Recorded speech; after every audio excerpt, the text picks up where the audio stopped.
first off, you've got Diego Ferreira fighting Anthony Pettis in a lightweight bout. And, man, every time I break down an Anthony Pettis fight, it always feels like the same goddamn thing to me. It's like, is he going to be Pettis is one of those guys who, when he is on, he's one of the best in the world, man. When Pettis is fighting at his absolute best and he gets into a rhythm, one of the hardest guys in the UFC to stop. There are moments when he's fighting and I'm like, God damn, how can you beat him? But then there are moments where you can pressure him and get in his face and kind of turn the fight gritty. And he kind of turns into a different person, man, kind of withers under that pressure, right?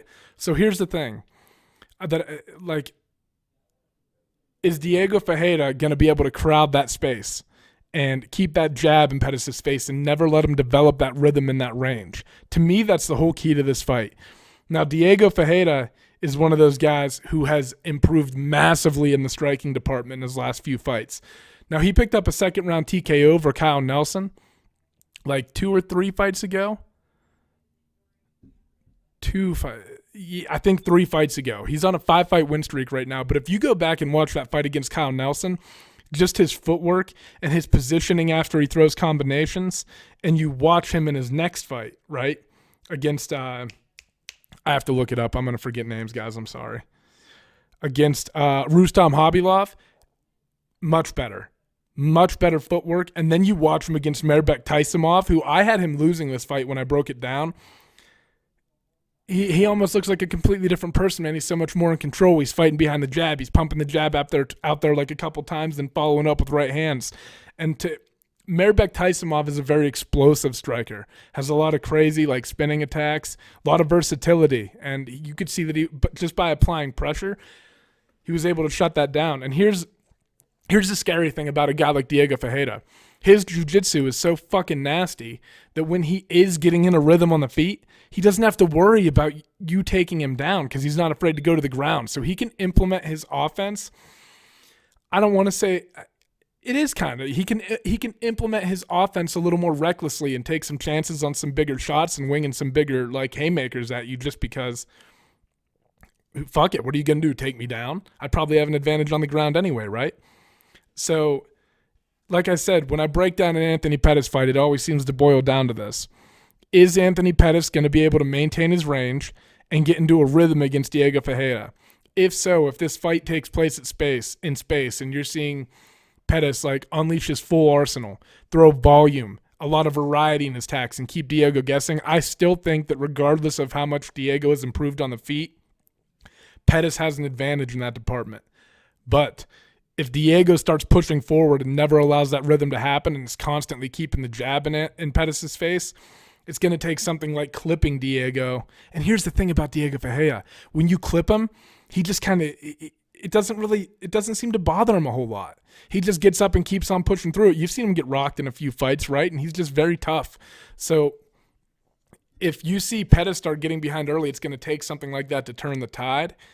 And man, I just don't know if it'll matter against Diego unless it's something that knocks him right out like it did Stephen Thompson. You know, Pettis is, like I said, man, he's one of those guys who he has these flashes of brilliance, and like sometimes you'll watch him in a fight and go, oh my God, what a brilliant display of martial arts. And then sometimes you'll be like, man, he just doesn't look like the same person in every fight, right? And I always point to like the Tony Ferguson fight, and don't get me wrong, I don't want to be the person who is criticizing fighters of quitting or being soft or whatever the fuck you want to call it, right? When an injury happens, because if I went to the octagon and I saw Tony Ferguson walking out, I would probably, I don't know, break down, have a fucking panic attack or something, right? I'm not saying that in the same situation I would have done anything different, and I'm not comparing myself to them, but here's what I want you to think about. Do you think if Tony Ferguson breaks his hand in that fight that he even mentions it? You know what I mean? I don't, like, when Pettis brings it up, it's almost like a way out, and Tony was battering him and beating him up, and it's like Pettis says he loves these dogfights, man, but do you? Do you? Because to me, the person who loves the dogfight is Tony Ferguson, Nate Diaz. When you're busting them up and they're digging down deep and they're really going all right, like, I just think that, like, Pettis is one of those guys, and like I said, I don't mean this in a disrespectful way, and I don't mean this I don't want to compare myself to Anthony Pettis in any way. Like, he's doing way more in his day-to-day life than I'm probably doing in a fucking year, right? But there are certain guys, when you get to this level, it takes a certain mentality, and the greatest in the world seem to have that unbreakable and like indomitable spirit. And sometimes I feel like Anthony Pettis lacks that unless he's implementing his game plan. So the question becomes, can Pettis control the pace of the fight, or is he going to let Diego Ferreira crowd a space? I'm going to be honest, man. Diego Ferreira, 16-2, riding a 5-fight win streak. I like him a lot in this fight. I think he's much improved. And like I said, I think if you get into like a pure striking battle, Pettis probably has the upper hand, but sometimes that doesn't matter in a fight, man. Sometimes you can just turn this shit into a dogfight, and it's like been a proven kryptonite for Anthony Pettis throughout his career, and people know it now. So maybe this is one of those fights where Anthony Pettis has to answer that question. Maybe not only for, maybe just for himself, to kind of get himself back in that headspace of like, all right, like I can dig down deep and get through this shit. You know what I mean? I just think he struggles. I think he struggles when things get tough sometimes. But still an animal, man. Still one of the best. He's got one of the best highlight reels in UFC history and MMA history. And it's a good fight. And also one of the things to keep in mind is like Diego Ferreira is, as the fight wears on, if Pettis is landing, and he might resort to going to the ground. And Anthony Pettis has a very, I've said this for a long time, man. Anthony Pettis has a very underrated ground game, especially off his back. His jiu-jitsu is nasty and underappreciated sometimes. So don't be surprised if we see some interesting grappling transitions. I think I give the edge to Diego on the ground still, but this is going to be a good fight. One of the most interesting fights on the card, in my opinion. Like, because like I said, you just never know what Anthony Pettis is going to show up, man.